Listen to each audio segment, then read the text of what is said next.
Hey everybody, it is Trags, Mike Petralia back with the latest episode of Code Reds on the CLNS Media Network, talking all things Cincinnati baseball with the one and only Mo Egger of ESPN1530 and 700 WLW on occasion. How you doing, Mo?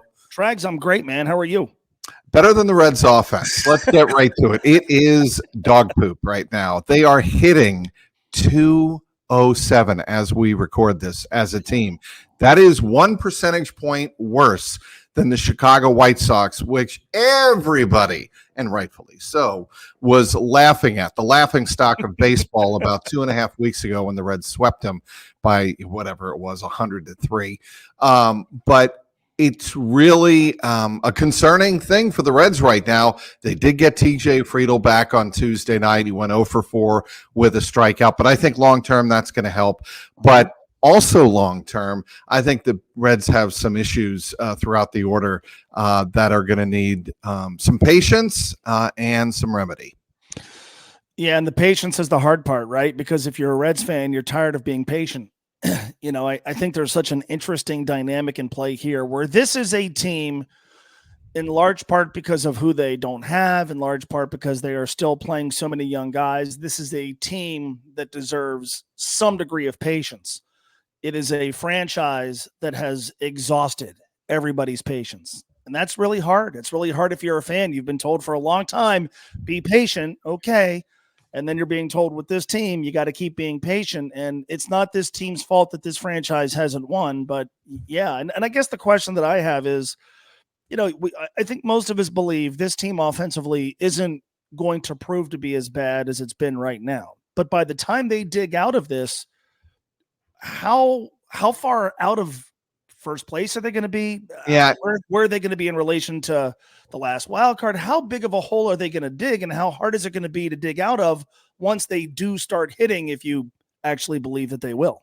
Well, if history has taught us anything, Mo, how far out of first place is irrelevant anymore. Right? I mean, it is. I mean, look at Arizona last year, the team they're playing for the next 2 nights at Great American Ballpark. They were, a middling team, a team that was going back and forth with their own struggles in 2023. They got hot at the right time. The Phillies in 2022 essentially did the same thing. They were, about 10 games over 500 pretty much the whole season, got hot in the postseason. And I think there is hope for this Reds team to do the same, but it hinges on 2 major ifs. If Matt McClain rejoins the team in August and is the Matt McClain of last year, and if Noelvi Marte, who's eligible to come off the suspended list on June 28th, if he comes back and can be an impact in the lineup like we did see in September last year, if those 2 things happen, I think the Reds can be a dangerous team for the second half of the year. But to your point, if they don't find a way, especially as you tweeted out, I think it was on Tuesday, with an immense road trip coming up, including the LA Dodgers. If they don't figure that out quick, they're going to be behind a lot of teams in the National League, and they're going to have a hard time catching up.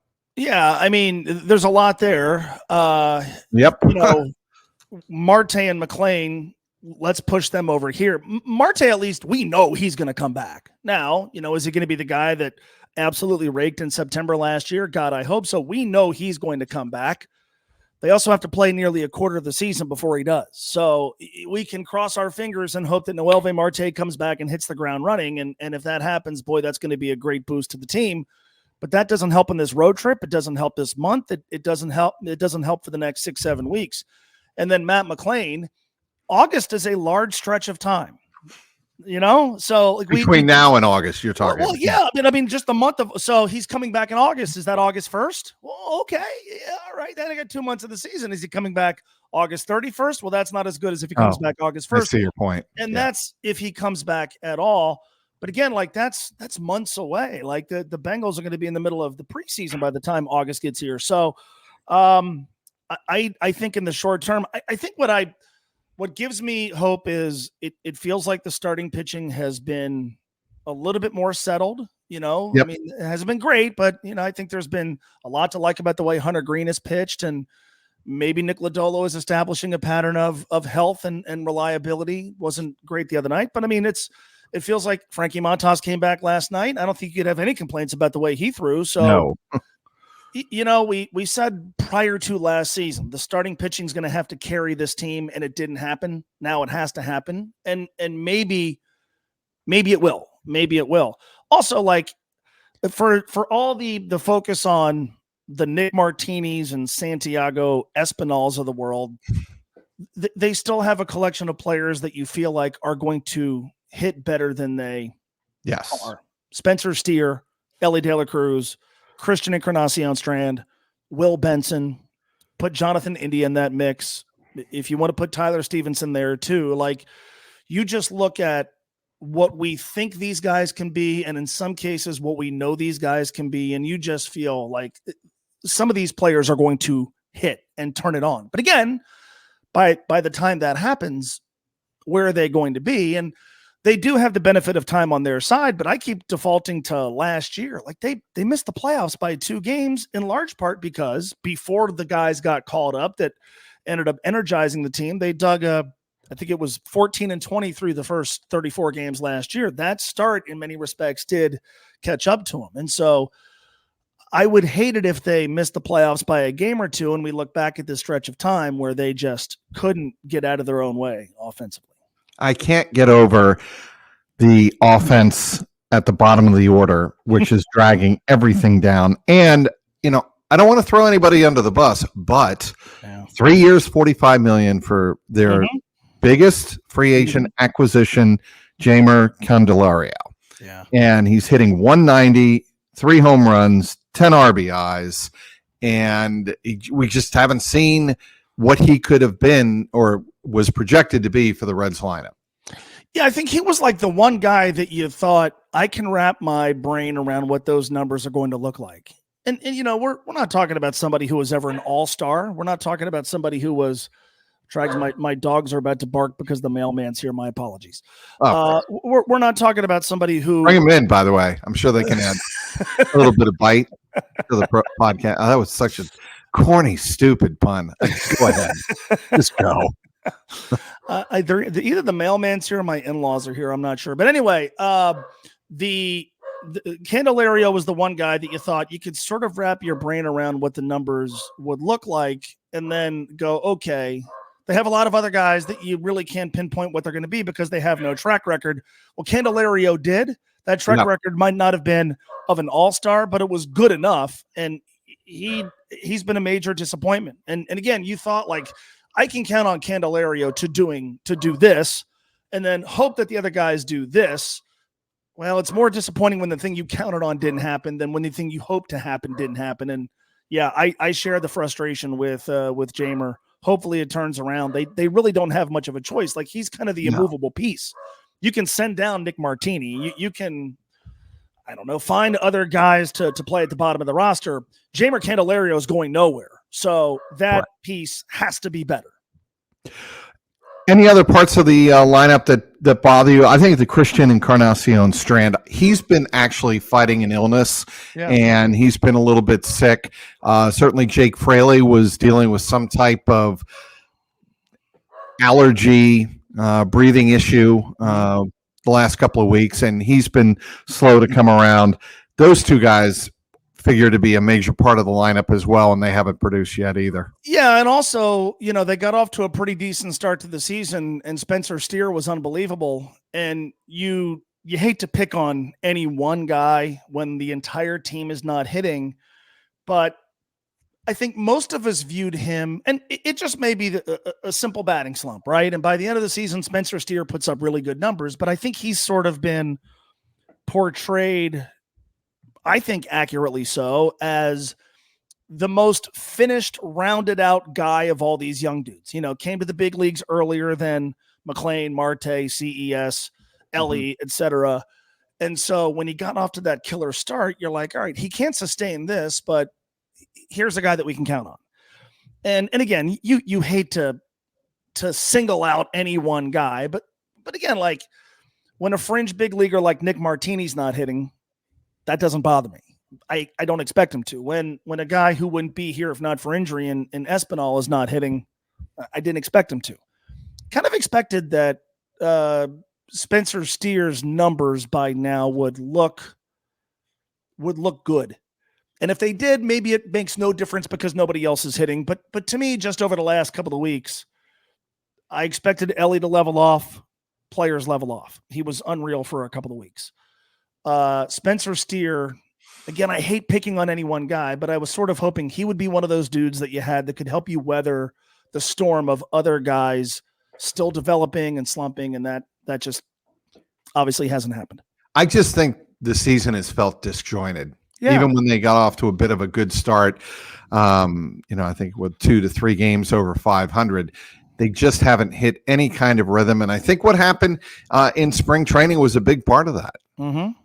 Yeah, it was a weird last couple of weeks, right? I mean, just McLean, Marte, Friedel, throw in Edwin Arroyo into the mix. Not that he would have helped the team this year, but there was just this avalanche of bad news that really put a damper on the optimism and you knew was going to impact the team, even if you talked yourself out of it. And then because they started the season okay, you maybe talked yourself out of it even more. And the reality is the schedule gave them 3 against the White Sox, who are awful, and 3 against the Angels, who are close to awful. And perhaps sweeping those 2 series gave us a false sense of how good this team could be. But yeah, disjointed.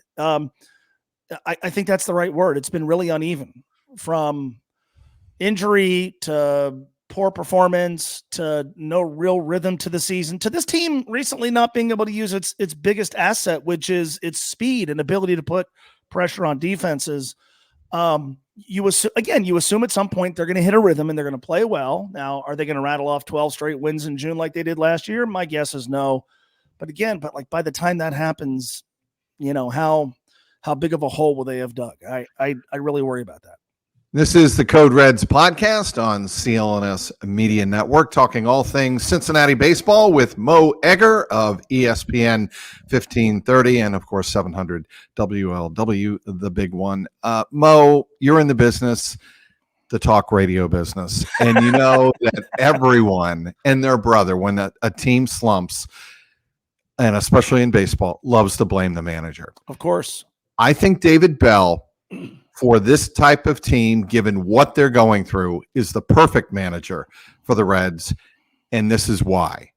He is going to ride the storm out. You don't want a manager or a head coach overreacting to any particular trend, especially when you're talking about a 162 game season, overreacting and kind of benching guys for extended periods of time because of a slump over a period of 10 days. And he's not going to do that.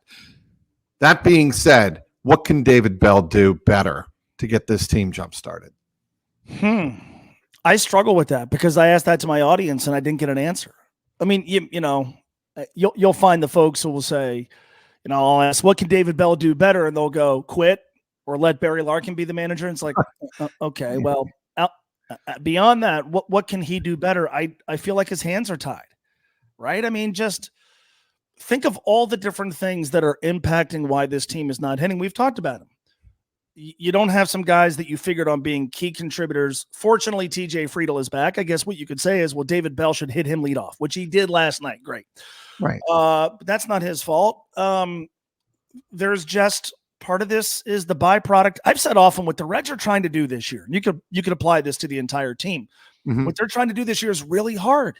They're trying to win while continuing to develop young players. There are still a lot of young players on this team that they need to be better than they're capable of being right now. That's not David Bell's fault. It's, folks get mad at the lineup on a nightly basis and they see guys like Martini, who is obviously no longer here, and he's in the lineup. And it's like, well, if you give a manager a Nick Martini, he's going to use him. So is that really David Bell's fault? And we know that the lineup is usually a result of a collaborative effort that the manager is a part of. Right. So I don't know what he can do differently. I think it helps to a degree. This team is going through a really rough patch. It helps that this manager has gone through worse. because April of 2022 was 3-22. abject misery. So, I mean, nothing you throw at David Bell right now is going to be as bad as that. What I kind of wonder, I didn't have any issue at all with the Reds saying goodbye to Joey Votto, and Joey isn't playing right now. But would it help in a set of circumstances like this to have someone like that has been through everything, that could just help? I don't know if the answer is yes or no. I don't know.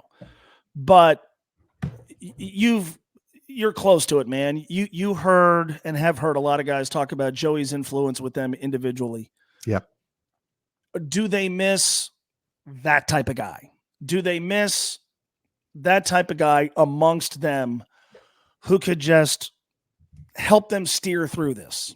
I don't know that the answer is yes or no.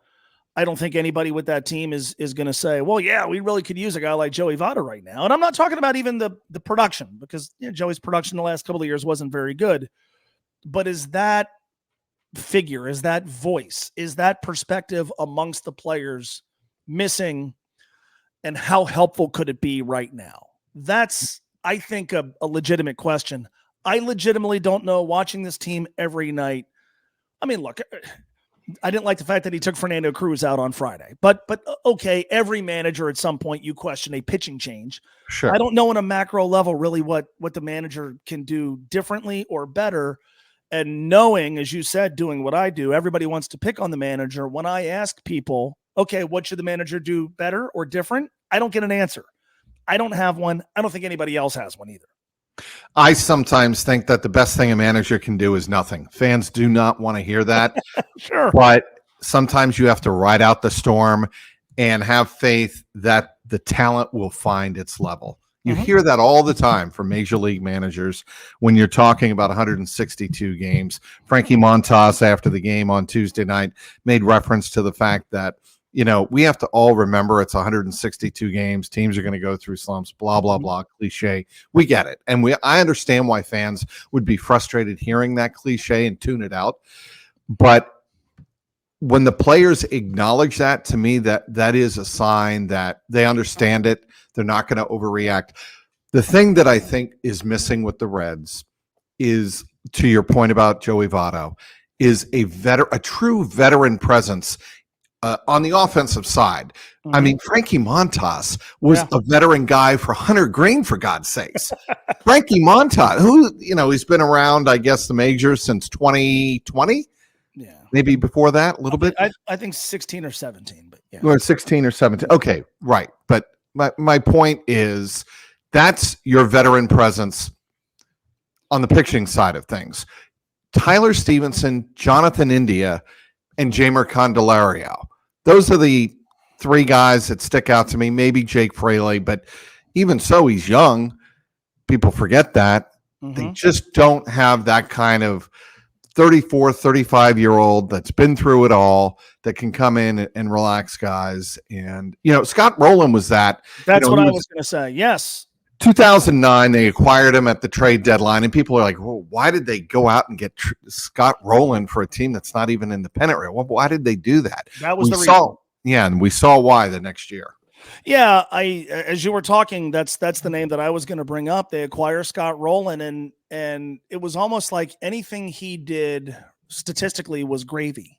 And he had some quality years, but man, when he left, in particular, I'll never forget when things started, 2013, they were okay. They made the postseason, but then 2014, things started to unravel. And you would just hear players talk on the record about, like, yeah, we really miss Scott Rowland. And Scott, by his last season in 2012, was nowhere close to the player that he had been, even when he first got to Cincinnati. But many talked about how we never replaced that. We never replaced that voice, that presence, that steady leadership. And that's, right. I'll be honest with you, something that I used to sort of laugh at. But when you would hear players talk about it, and even, Scott Rowland went to the Hall of Fame last year, and listening to players who were contemporaries of him here talk about, like, yeah, I was young in my career, and Scott kind of helped guide me through the big 162. Joey Votto could do that. He has seen and done everything. Scott Rowland has seen and done everything and some, because he was on teams that played in the World Series. There's nobody who has that. There's nobody amongst the players who has that. There's no Votto. There's no Scott Rowland. Jonathan India has, I think, to his credit, tried to take on that role. But number one, he's not playing well. Number two, what's he really accomplished in this sport? So how much gravitas does he really have with a bunch of guys that in terms of experience aren't that far removed from Jonathan India? And that's no knock on him.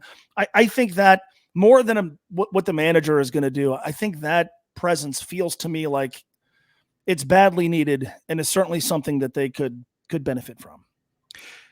What do the Reds have to do in these last two games? Just win them to go on the road trip? Because I know you tweeted out that the Reds need to win this series against the Arizona Diamondbacks before going on the road trip. I think it's as simple as finding some sort of rhythm, some sort of beacon to head them, in the right direction going on the trip. At some point, you got to win series. I equated it yesterday. They had a stretch last season in April where they lose 6 straight. Tampa Bay shuts them out twice, 10-zip, 8-zip. They go to Pittsburgh.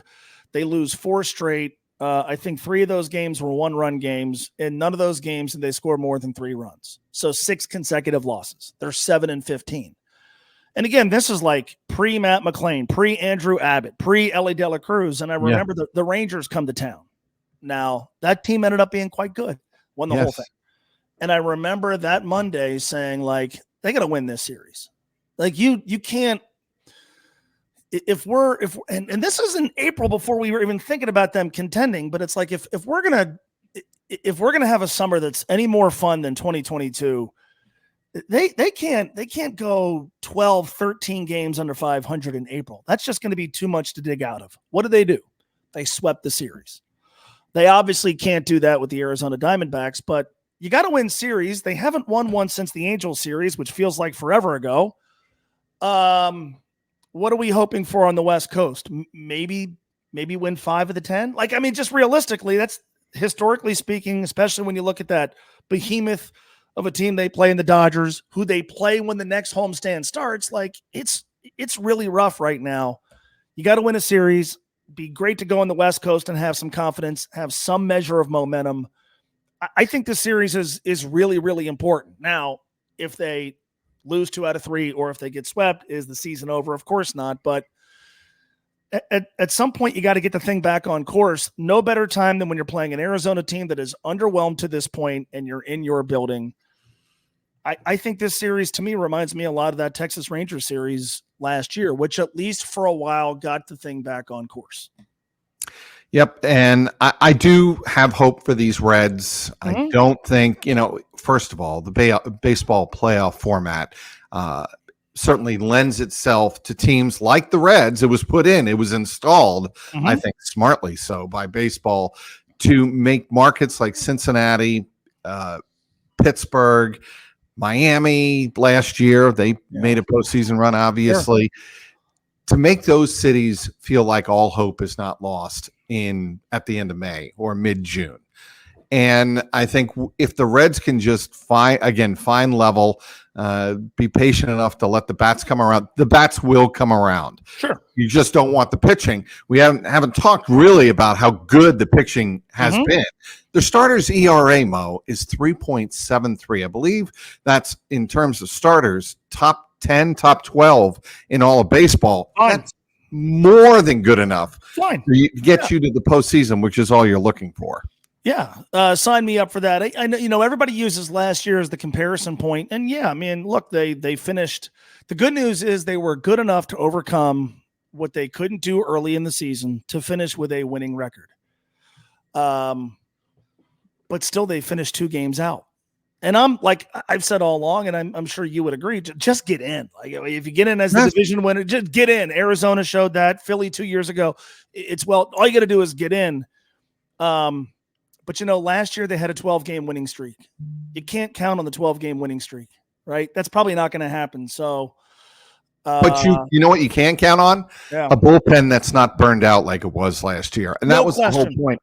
Yeah. That was the whole point of bringing in, obviously, Brent Suter, Emilio Pagan, and and Fernando Cruz has been a big part of that as well. Mm-hmm. Emilio Pagan has not been good, and I'm being kind. I'm trying to be kind here. He has had it rough to start his Reds career. But the other moves that I think Nick Krall has made, I think have been pretty good. I think they've worked out pretty well. Did a good job of acquiring Sam Maul last year.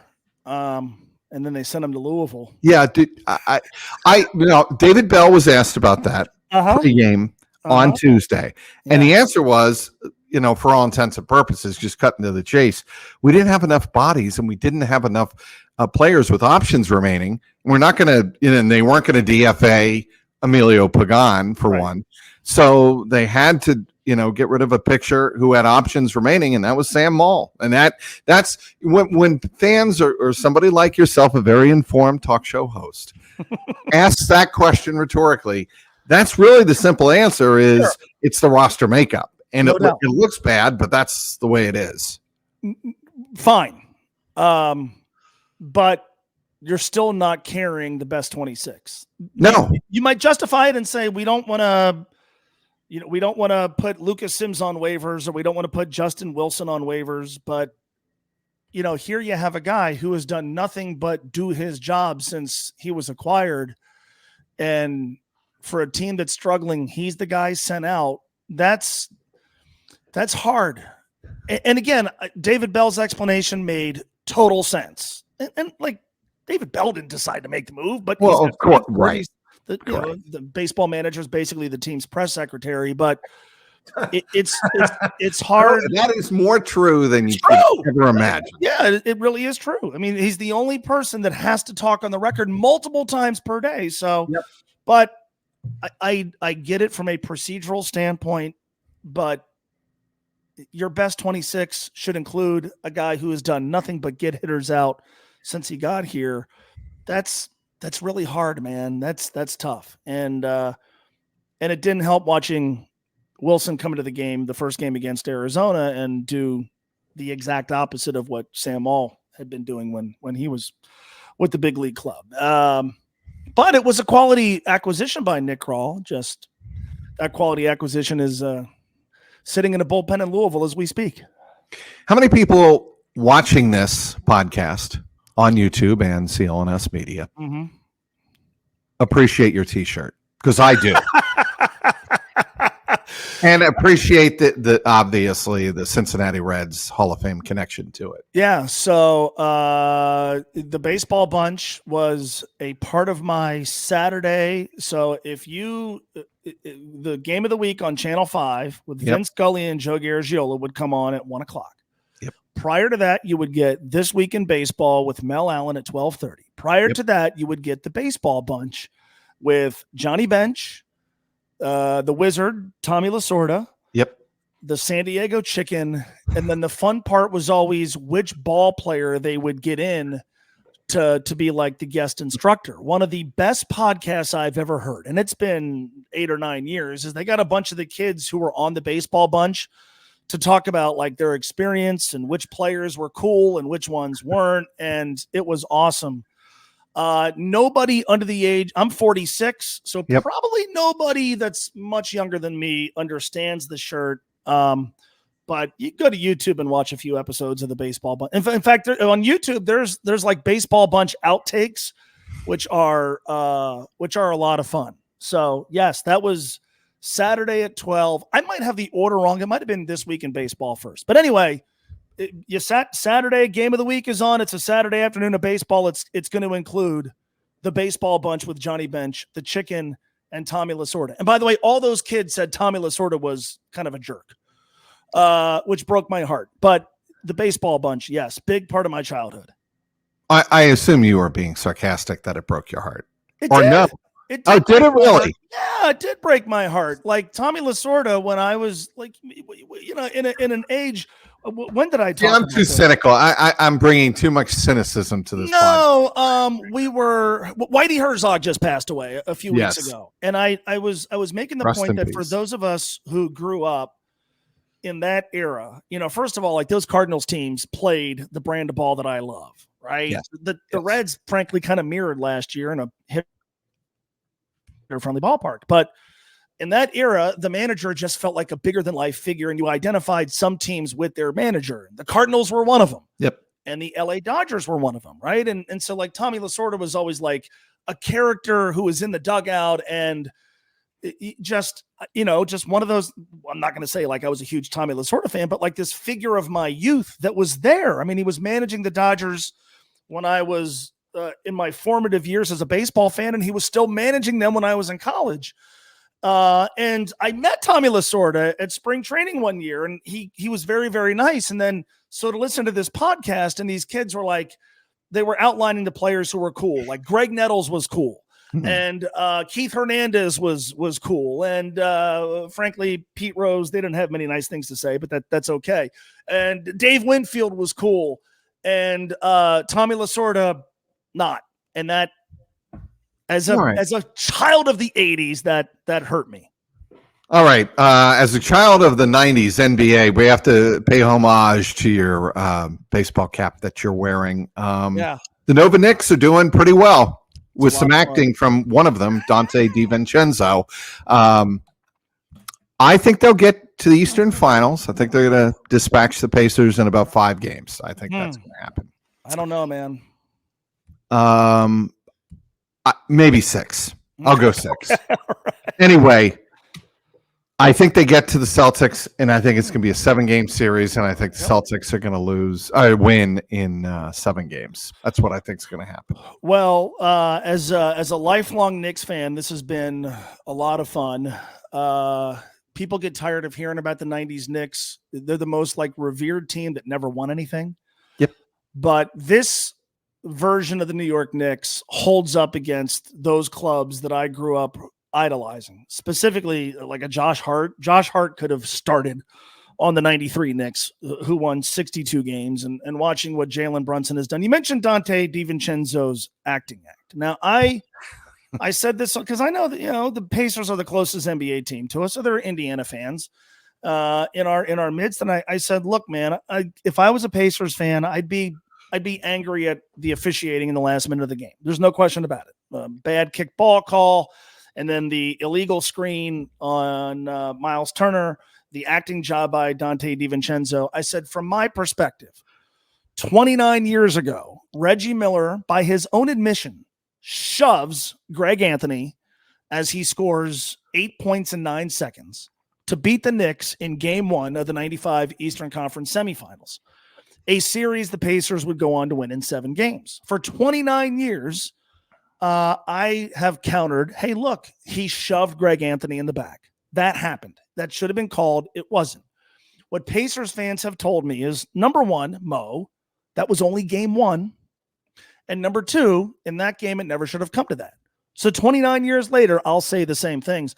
I actually think Indiana's going to win the series. The Knicks are now down to like 6 guys in the rotation. No Mitchell Robinson. Mitchell Robinson's a huge loss. It's an enormous loss. Indiana they play 9 guys. They got game 1 played at their pace. And if that pace continues, that's a major advantage to Indiana. And they were able to negate what is really New York's secondary offense, which is getting offensive rebounds. So I actually think it's going to be a great series. Game 1 was awesome. I'm obviously rooting hard for the Knicks. But if I'm an Indiana fan, once I got done stewing about how the closing moments of Game 1 played out, I'd feel pretty good about how my team matches up.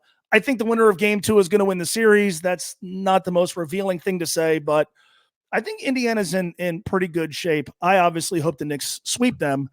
I give them almost no chance of beating the Celtics. But if this team were to somehow end up in the finals, I will be insufferable. So folks in your audience, Trags, should hope that doesn't happen.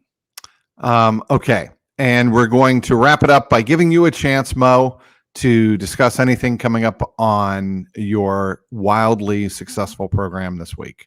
Do you think anything wildly successful?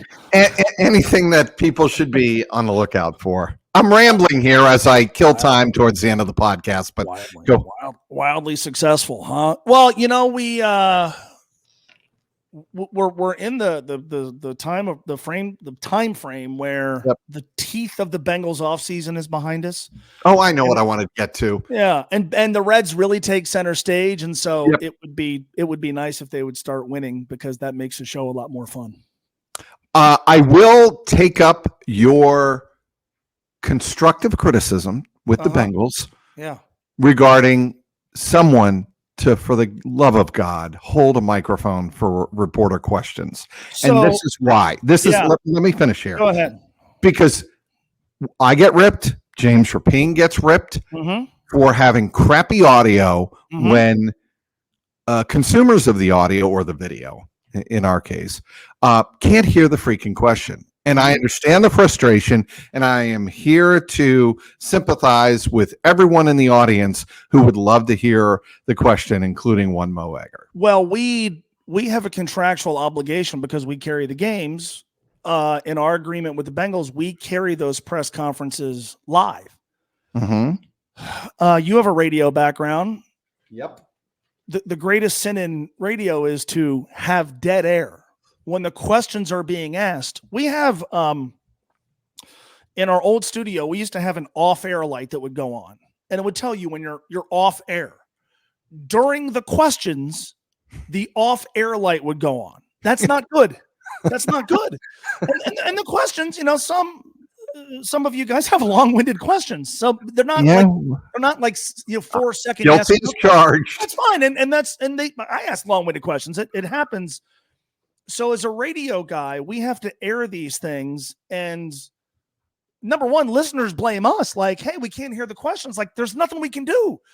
So that's my first perspective. My second perspective is, when I started in this business, one of my menial tasks was to go to the press conference and hold a boom mic in the room so that our audience could hear the questions.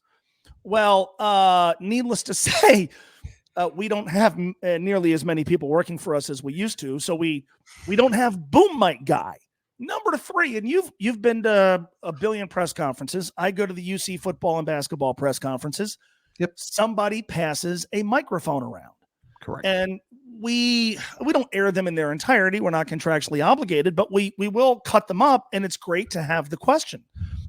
And so it's not that hard. They have somebody walking around with a microphone. Now, I've seen some in your crew that object to having to raise your hand, and that's fine. But there's got to be a way to have the Bengals stream these things. They put them on their social media accounts. They put them on YouTube. They obviously want people to watch. They have a sponsor in the background. They want people to pay attention. Well, you're less likely to pay attention, I would imagine, if you can't hear 50% of the back and forth between the coach or the quarterback and the people asking questions. How hard would it be in this day and age to have a microphone, something that would allow the audience to hear the questions? And then from our perspective, sometimes I will even have to say, like, hey, you heard, we did it yesterday. Joe answered this because I went back and listened to it and strained. Believe me, I transcribe, Mo, as you very hard. well know. It's difficult. And so we're not asking the Bengals to do anything revolutionary. Buy a microphone and a PA system. Have somebody. If they were to pay me, I'd come down and do it for. I mean, I'm on the air, so I guess I can't. But this is not hard. Everybody else has figured this out. The Bengals have done so many things well. They really do. They do so many things well. This is the last box to check. Somebody to walk around, or if not walk around with a microphone, provide a microphone for your guys' questions to be heard. There he is, Mo Egger. Mo, I'm going to definitely be passing that along. Ricky Minicamp, by the way. I know this is a Code Reds podcast. However, we talk all things sports on Code Reds, everything Cincinnati baseball and more. He is Mo Egger. Listen to him 3 to 6, correct, Mo? Yes. 1530, Monday through Friday on ESPN 1530. And, of course, follow him on the X. He has great tweets every single hour, minute, second of the day. Many would object to that as well, including people that I work for. The name of your dog, real quick. Well, we have two now. We have Cooper, who's 15, and then we have Bella, who's 4 months. Bella's my daughter's dog. And so we a lot of dog stuff around the house. All right, he's Mo Egger. Go Knicks. Yes. I'm Mike Petralia, Trags, and you can follow me on the X at Trags, Trags, and be sure to follow all of our Cincinnati sports content on CLNS For Mo Egger, I'm Mike Petralia, Trags. Thanks for downloading this episode of Code Reds.